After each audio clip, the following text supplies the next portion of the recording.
क्या एक traditional agro food business IPO में धमाका कर सकता है? आज हम बात करने वाले हैं हाउस ऑफ मनोर यानी एसएसएमडी एग्रोटेक इंडिया लिमिटेड के आईपीओ के बारे में। ये कंपनी अपना आईपीओ एसएमई सेक्टर में लेकर आ रही है। जानेंगे आज इस कंपनी को जिसके प्रोडक्ट ने आपके किचन में जगह बना ली है। पर क्या ये कंपनी का आईपीओ आपके पोर्टफोलियो में जगह बनाने वाला है? चलिए जानते हैं इस कंपनी की डिटेल। नमस्कार दोस्तों, मेरा नाम राजेंद्र सिंह गोड़े। कैसे हैं आप लोग? उम्मीद करता हूं काफी बेहतर होंगे। बात करने वाले हाउस ऑफ मनोहर। शुरू करते हैं आज का आईपीओ रिव्यू कंपनी का बैकग्राउंड, जहां हम बिजनेस मॉडल क्या है वो समझेंगे, ब्रांड एंड प्रोडक्ट पोर्टफोलियो क्या है वो समझेंगे, डिस्ट्रीब्यूशन नेटवर्क कैसा है, स्ट्रेंथ क्या है, रिस्क क्या है, आईपीओ डिटेल्स क्या है, फाइनेंशियल्स क्या है, ग्रे मार्केट में प्रीमियम क्या है, वैल्यूएशंस क्या है और इस कंपनी का इसके कॉम्पिटिटर के साथ कंपैरिजन करके देखेंगे और फिर जानेंगे कि इस कंपनी के आईपीओ में हमें निवेश करना है या नहीं। और अब बात करते हैं आज की लिस्टिंग कैपिलरी टेक्नोलॉजीज की, जो अलॉटमेंट प्राइस 577 के सामने 571.90 पर लिस्ट हुआ। लिस्टिंग पर थोड़ा प्रेशर देखने को मिला, लेकिन लिस्टिंग के बाद एक अच्छी तेजी देखने को मिली, जहां से दिन के दौरान ये स्टॉक 633.90 यानी 9.86% की तेजी करते हुए दिखा। तो कमेंट बॉक्स में कमेंट करके जरूर बताइएगा कि आपको इस आईपीओ को अलॉटमेंट आया था या नहीं, और अगर आया था तो आपने क्या डिसीजन लिया, आपने होल्ड किया है या प्रॉफिट बुक करके बाहर हो गए। अब शुरुआत करते हैं हाउस ऑफ मनोहर। एक्चुअली एक काफी पुराना नाम है। कंपनी की जर्नी काफी इंटरेस्टिंग रही। शुरुआत हुई दो प्रोप्राइटरशिप फर्म से, मनोहर लाल जयगोपाल एग्रो इंडस्ट्रीज और एसएस एग्रो इंडिया की। इन दोनों को मर्ज करके बनाई गई Shri Dhanlaxmi flour mill private limited, और आगे चलकर इसका नाम चेंज हुआ एसएसएमडी एग्रोटेक इंडिया प्राइवेट लिमिटेड। ये ट्रांजैक्शन दिखाता है कि कंपनी ने टाइम के साथ अपना स्केल और ब्रांडिंग दोनों को अच्छा इंप्रूव किया है। कंपनी का कोर बिजनेस है manufacturing, trading and repacking of agro food products. Company 4 strong brand operate करती है, जिनमें Manohar agro, super SS, Delhi special और श्री धनलक्ष्मी। ये ब्रांड मेनली नॉर्थ इंडिया में वेल रिकॉग्नाइज्ड है, स्पेशली उन कस्टमर्स को जो daily grocery product regular basis पर कंज्यूम करते हैं। कंपनी की प्रोडक्ट रेंज काफी वाइड है और ये कंपनी की स्ट्रेंथ भी है, जिसमें पफ्ड राइस, रामदाना, ग्रेम फ्लोर, मटर फ्लोर, चना दाल, इडली रवा, राइस पाउडर और चना दाल मल्टीपल बाय प्रोडक्ट, जिनमें चना छिलका, चना चूरी, चना खांडा, चना सत्तू, ये सब डेली कंजप्शन आइटम है जिनका डिमांड स्टेबल होता है। Company majorly B2B model follow करती है, डिस्ट्रीब्यूटर के थ्रू अपने प्रोडक्ट को मार्केट में पुश करती है।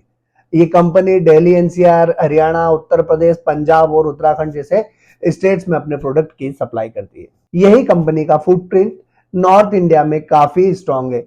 इसके अलावा कंपनी D2C मॉडल में भी यूज करती है, माइक्रो मैन्युफैक्चरिंग यूनिट और 1 D2C डार्क स्टोर के थ्रू डायरेक्टली कस्टमर्स को सेल करती है। तो यहां हमने समझा इस कंपनी का पूरा बिजनेस मॉडल। अब बात करते हैं कंपनी की आईपीओ डिटेल की, जो 24 नवंबर के दिन ओपन होने वाला है, 26 नवंबर तक खुला रहेगा, 1 दिसंबर के दिन लिस्टिंग होने वाली है। 10 रुपए फेस वैल्यू वाला शेयर 114 से 120 रुपए का प्राइस बैंड होने वाला है। 33.80 करोड़ का आईपीओ साइज है, जो कि पूरा का पूरा फ्रेश इशू होने वाला है। बुक बिल्ड इशू टाइप है और बीएससी का एसएमई आईपीओ है। अब बात करते हैं मिनिमम इन्वेस्टमेंट किस कैटेगरी में कितना करना होगा। तो रिटेल का अगर हम मिनिमम इन्वेस्टमेंट की बात करें तो 2 लॉट में 2000 शेयर के लिए 2,40,000 रुपए के लिए निवेश करना होगा।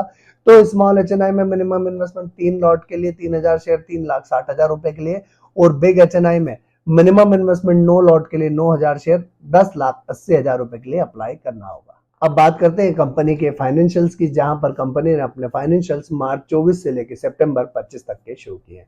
असेट्स की बात करें तो 15.60 करोड़ के असेट्स मार्च 24 में थी, जो बढ़ के 32.33 करोड़ सितंबर 25 तक हो चुकी है। इनकम की बात की जाए 73.45 करोड़ की इनकम मार्च 24 में थी, जो बढ़ के 99.18 करोड़ मार्च 25 में और सितंबर 25 तक 52.13 करोड़ की इनकम कंपनी जनरेट कर चुकी है। वहीं अगर हम प्रॉफिट आफ्टर टैक्स की बात करें तो 1.10 करोड़ का प्रॉफिट मार्च 24 का था, जो बढ़ के 5.38 करोड़ मार्च 25 तक हुआ, और 3.84 करोड़ का प्रॉफिट कंपनी सितंबर 25 तक बुक कर चुकी है। इबिटा की बात किया है 3.23 का इबिटा मार्च 23 का था, जो बढ़ के 8.47 मार्च 25, 5.79 जो है सितंबर 25 तक कंपनी का इबिटा था। वहीं अगर हम नेटवर्थ की बात करें तो 1.33 करोड़ की नेटवर्थ मार्च 24 की थी, जो बढ़ के 10.76 करोड़ सितंबर 25 तक हो चुकी है। रिजर्व्स की बात करें तो 0.02 करोड़ का रिजर्व्स मार्च 24 का था, जो बढ़ के 6.39 करोड़ मार्च 25 में हुआ और सितंबर 25 तक 4.91 करोड़ का रिजर्व कंपनी के पास अवेलेबल है। वहीं अगर बोरोइंग की बात किया जाए 7.02 करोड़ की मार्च 24 की बोरोइंग थी, जो घट के 6.07 करोड़ मार्च 25 में हुई और 6.88 करोड़ की सितंबर 25 तक कंपनी बोरोइंग कर चुकी है। यानी strong asset growth, revenue rising constantly, PAT margin जो है 6 से 7% जंप कर रहा है, एबिटा मार्जिन इंप्रूविंग है, नेटवर्थ स्ट्रॉन्ग हो रही है और डेब्ट अंडर कंट्रोल है। अब अगर हम इसमें देखें तो बिजनेस जो है स्मॉल स्केल पर है, तो वोलेटिलिटी हाई है और रिजर्व फ्लक्चुएशन जो है 2025 से सितंबर 2025 के बीच में काफी ज्यादा फ्लक्चुएट हुआ है। अब बात करते हैं कंपनी की वैल्यूएशंस की, जहां पर कंपनी ने अपनी वैल्यूएशन 103.99 करोड़ की वैल्यूएशंस पर अपना आईपीओ लेकर आई है, जहां पर आरओई 130.46% का है, तो आरओसी 100.85% का है, डेब्ट टू इक्विटी रेशियो 0.88 का है, रिटर्न ऑन नेटवर्थ 78% का है, पैट मार्जिन 5.42% का है, एबिटा मार्जिन 8.54% का है, प्राइस टू बुक वैल्यू 9.57 की है, ईपीएस 8.85 का और पी रेशियो 13.55 का है। अब एक बार इस कंपनी को इसके कॉम्पिटिटर के साथ कंपेयर करके देख लेते हैं, जहां पर इन्होंने अपने कॉम्पिटिटर के रूप में HOSC food India limited, Contil India limited, Jetmall spices and India limited के साथ अपना कंपैरिजन दिया है। ईपीएस की बात करें तो 9.74 का ईपीएस एसएसएमडी का, और लोवेस्ट ईपीएस जो है वो -1.24 का जेटमॉल स्पाइसेस एंड इंडिया लिमिटेड का। पी रेशियो की बात की जाए 13.55 का एसएसएमडी का पी रेशियो है, एचओ एसी फूड का 32.88 का जो कि सबसे हाईएस्ट पी रेशियो है, और बात की जाए रिटर्न ऑन नेटवर्थ का तो 78 का रिटर्न ऑन नेटवर्थ एसएसएमडी एग्रोटेक का है, जबकि -8.26 का जेटमाल स्पाइसेस एंड इंडिया लिमिटेड का जो है रिटर्न ऑन नेटवर्थ है। वहीं पीबी रेशियो की बात की जाए 9.57 का पीबी रेशियो एसएसएमडी का, जो इंडस्ट्री में सबसे ज्यादा है, तो ये एक चिंता का विषय हो सकता है। कंपनी अपने कॉम्पिटिटर के सामने ईपीएस काफी बेहतर है, रिटर्न ऑन नेटवर्थ काफी अच्छा है और पी रेशियो भी काफी स्ट्रांग है। ओवरऑल कंपनी अपने कॉम्पिटिटर के सामने एक बेहतर और अट्रैक्टिव वैल्यूएशंस पर आईपीओ लेकर आई है। अब बात करते हैं कि आईपीओ से आने वाले पैसे का उपयोग कहाँ किया जाना है।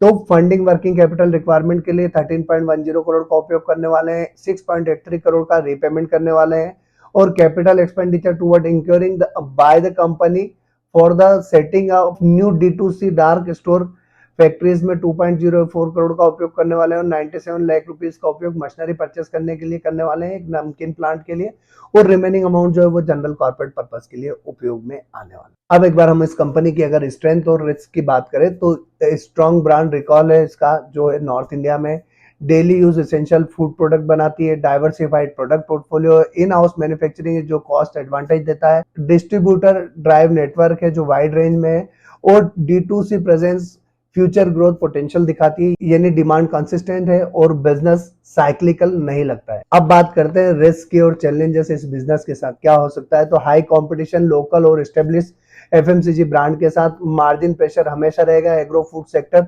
यूजुअली लो मार्जिन वाला सेक्टर होता है, रॉ मटेरियल प्राइस का हाई वोलेटिलिटी होती है, नेशन वाइज एक्सपांशन की नीड है इस कंपनी को, प्राइवेट लेवल अनरिकॉग्नाइज्ड सेक्टर का मेजर कंपटीशन है। ये कुछ ऐसे पॉइंट है जो इस कंपनी के फ्यूचर बिजनेस में इंपॉर्टेंट हो सकते हैं। अब बात करते हैं कि इस कंपनी के आईपीओ में निवेश करना है या नहीं, और ग्रे मार्केट में इसकी क्या प्रीमियम है।